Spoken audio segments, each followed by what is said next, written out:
Hello mga kabanonong! Eto at maghahandog na naman po tayo ng video. Pasensya na po kayo at audio lang po tayo dahil sa maingay po dito sa aking kinalalagyan. Magtatanghalian po tayo. Ito po ay salamat po pala sa nagbigay nito na biryani. Pakain po ng company na binigay sa amin kanyon. Tanghalian namin. Yan. Ano po tawag niyan? Biryani po yan. Tara, kain po tayo. At ang ating unang suboy para po sa inyo. Yan. Kasi sobrang init. Kaya kung nakikita nyo po, sobrang pawis ko. Ayan, chicken na. Chicken. Bali, isang hiwa po siya ng picho, kumbaga sa atin, hita. Ayan. Malaki na rin naman. Kasi kung bibili rin mo naman po yan, 10. Sa pera po natin ay nasa 160 na rin yan. Kaya salamat po sa nagbigay na para tanghalian natin. Sobrang init po talaga. Kung nakikita niyo naman ay yung pawis ko. Tagaktak na. Yan, no? Saka nataon pa mainit yung nakain natin kasi bagong nga po talaga, bagong order.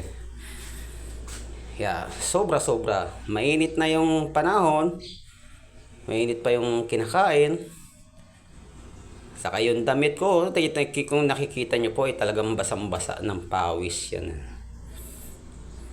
Pero may pamalit po naman po ako ng damit.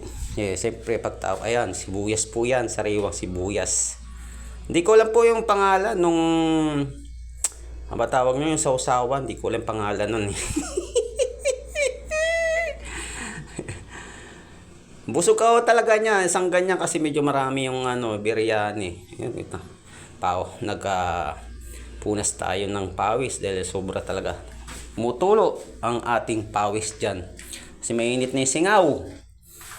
Buti nga po medyo open yung area namin yan. Kaya kahit papano may hangin na pumapasok. Yan po pala yung pinapasokan namin meron pong bubong kaya hindi kaya lang po talaga yung singaw. Siyempre kahit papano talagang papawisan ka. Yan pa soft drinks po yan.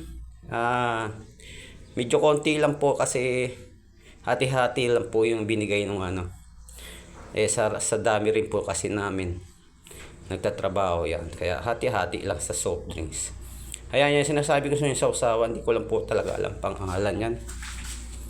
Parang may hipon siya na basta yun na yun. Di po natin kasi natin alam. Ayan. Ayan, sibuyas na naman. Sariwa po yun. Hindi po luto. Sariwang sibuyas. Okay din naman. Masarap din naman po yun. Yan. Kita nyo ang sarap nung kain ko, no? Ayan, sa mga kumakain, sa mga oras nito, enjoy your food po para po may lakas tayo sa ating mga pagtatrabaho. Huwag niyong pabayaanin yung mga sarili. Ayan, sa mga nagtatrabaho, ayan, talagang ingat-ingat lang po talaga tayo para po sa ating pamilya. Medyo patapos na rin po ako niyan dahil konti na lang. Ayan, kita nyo konti na lang. Dalawang klase po yan, biryani saka kabsa. Ganyan din po yung kabsa, wala lang pong kulay. Ayan po, biryani may kulay po kasi yan. Ayan, tapos na ako mga kabanonong. Busog na si Banonong. Ayan, huling ng chicken. Ang sarap talaga. Yan. Salamat po ulit sa nagbigay po ng blessings. Pagpalain pa po kayo ng ating may kapal. Di po ako mahilig sa soft drinks kasi kaya lang nahiya lang naman ako. Kesa naman po yan. Hanggang dito na lang. Salamat po ulit sa inyo lahat. Thank you.